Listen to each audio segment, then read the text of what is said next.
We work hard as physicians to take care of the health and well-being of our patients. But when it comes to our money, do we have the same condition of care? Probably not. Let's change that together. Welcome to the Financial Freedom for Physicians podcast, where we'll fight and advocate for your financial literacy. As always, I'm your host, Dr. Christopher Liu. Thanks for being here. Let's jump into the show.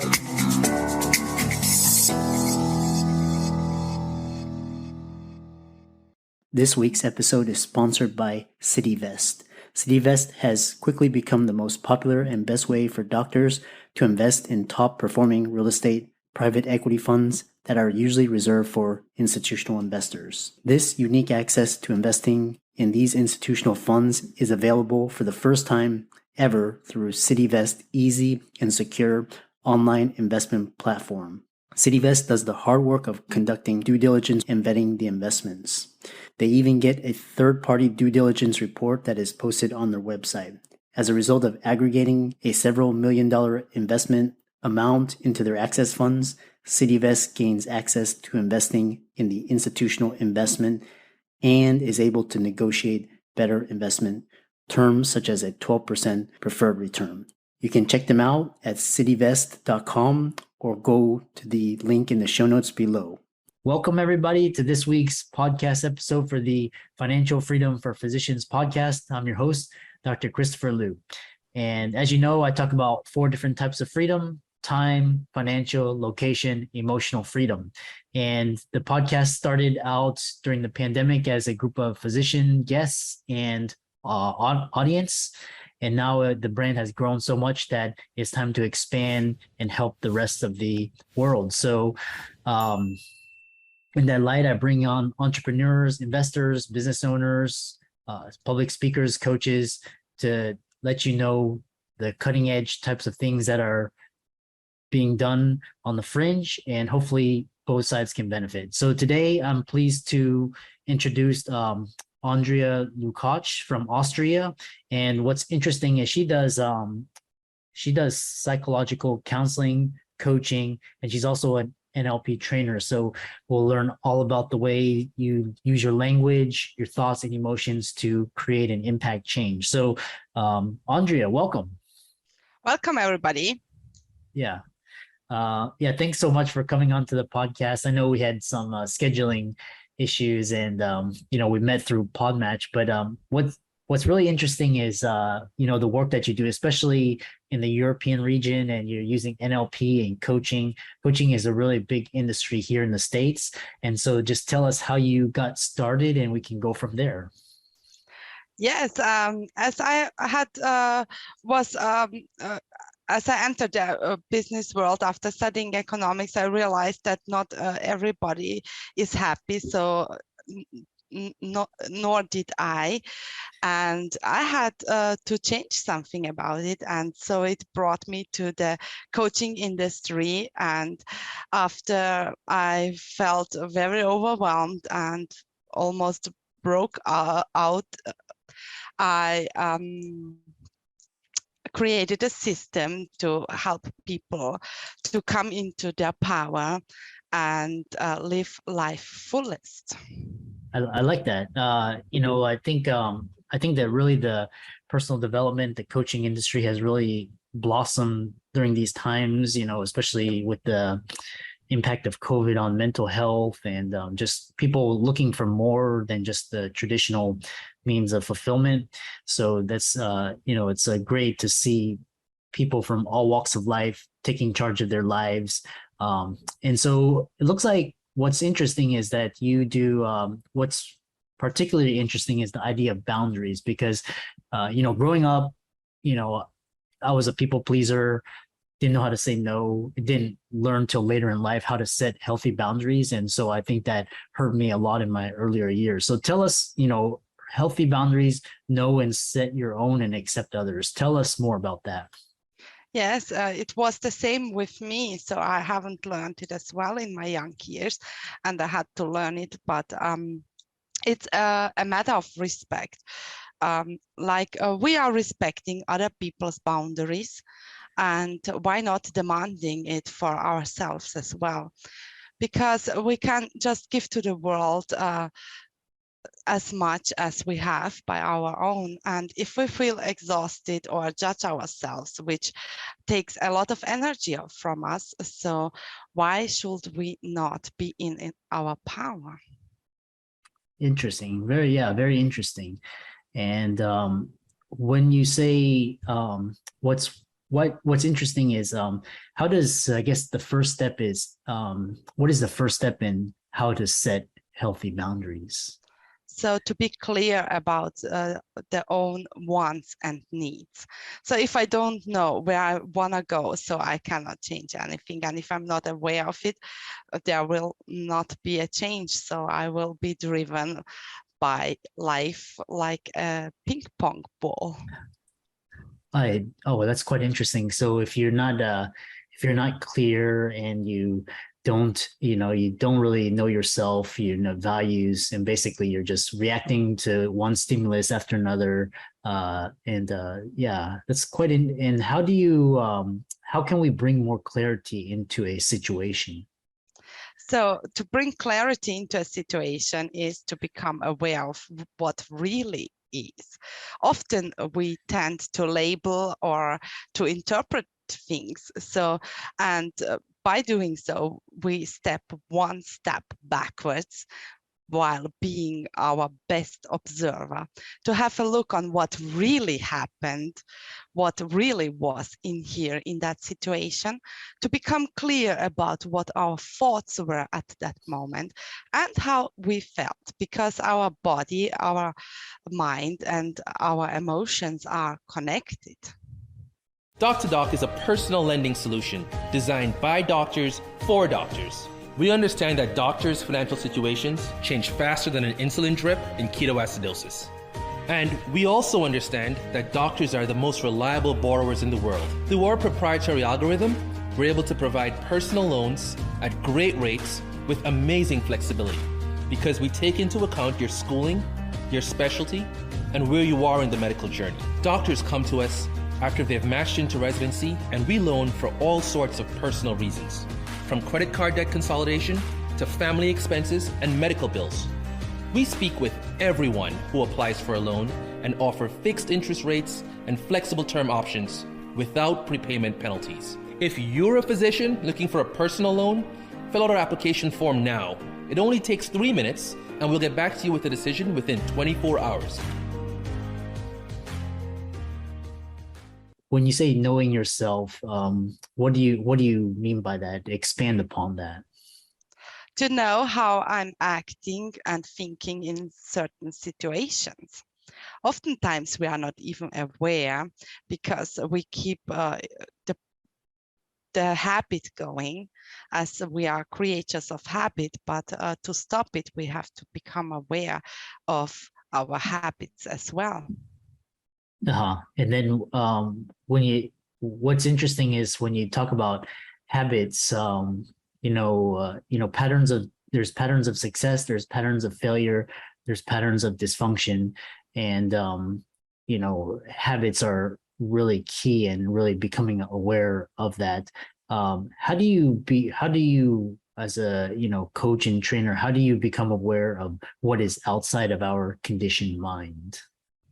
Yes, it's by asking a lot of questions, to ask where a behavior is appropriate and where it isn't, and why it came to it, because it was maybe something we heard when we are children and don't even remember it, because we were conditioned by our environment, teachers. And then how does NLP training factor into empowering yourself and into personal power and personal transformation?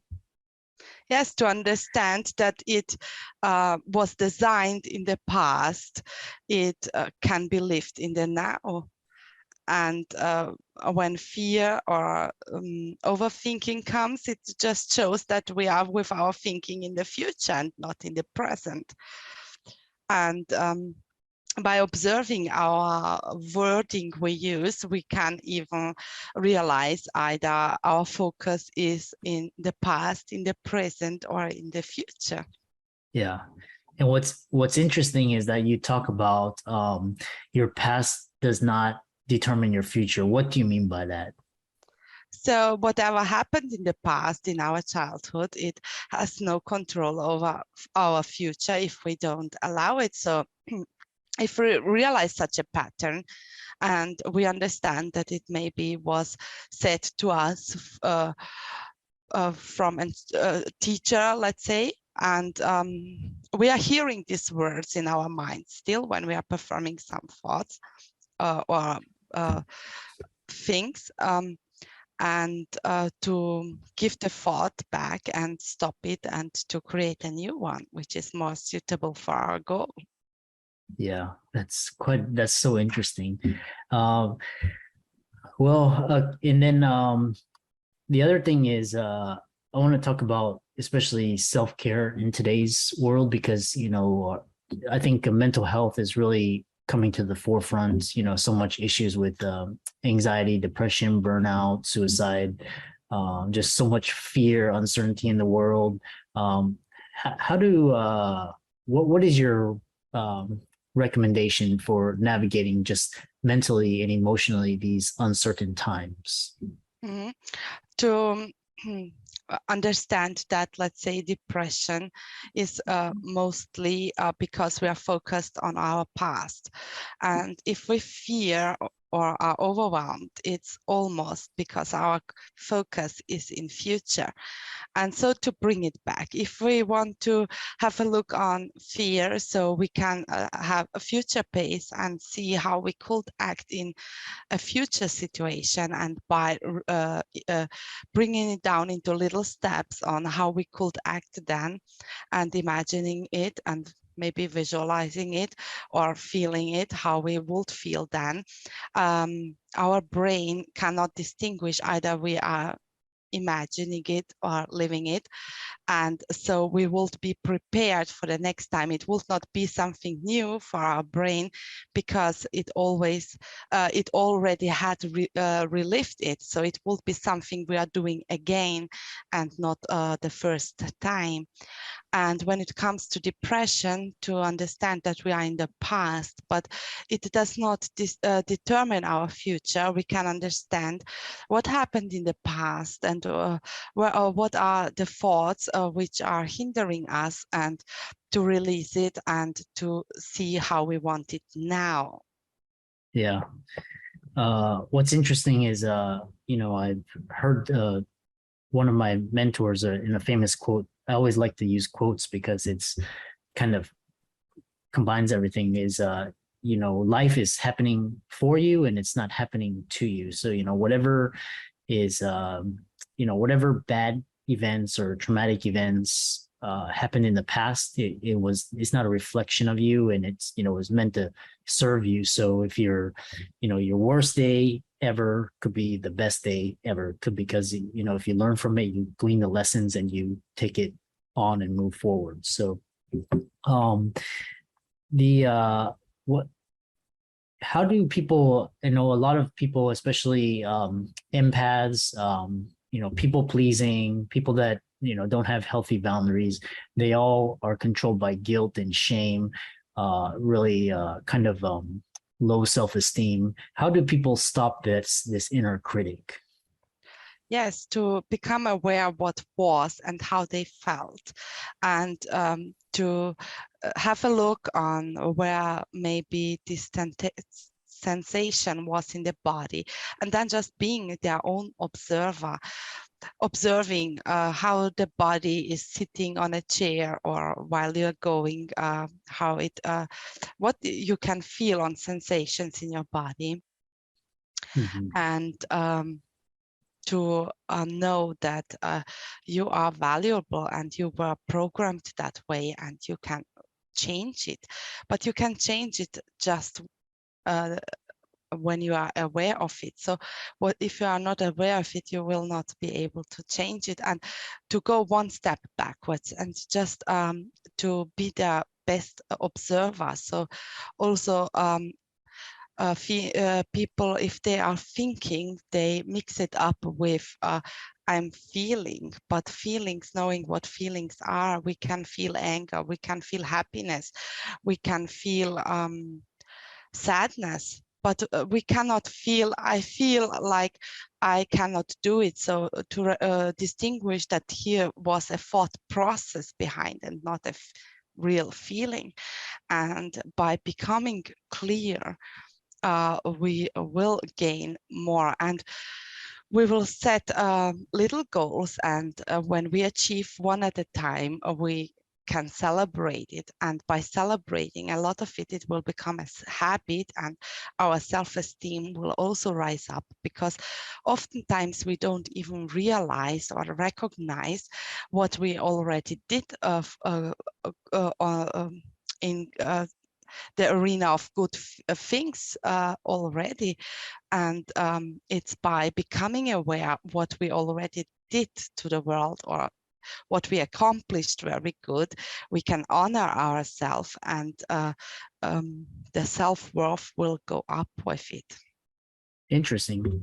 Yeah, I do a lot of, I'm into personal development, and really, they say that emotions are just impulses, and emotions are information. So if you can monitor your thoughts and your beliefs and your emotions in real time, on moment to moment basis, you're that much closer to being better, becoming more self-aware and being more empowered in any given situation. So Yeah.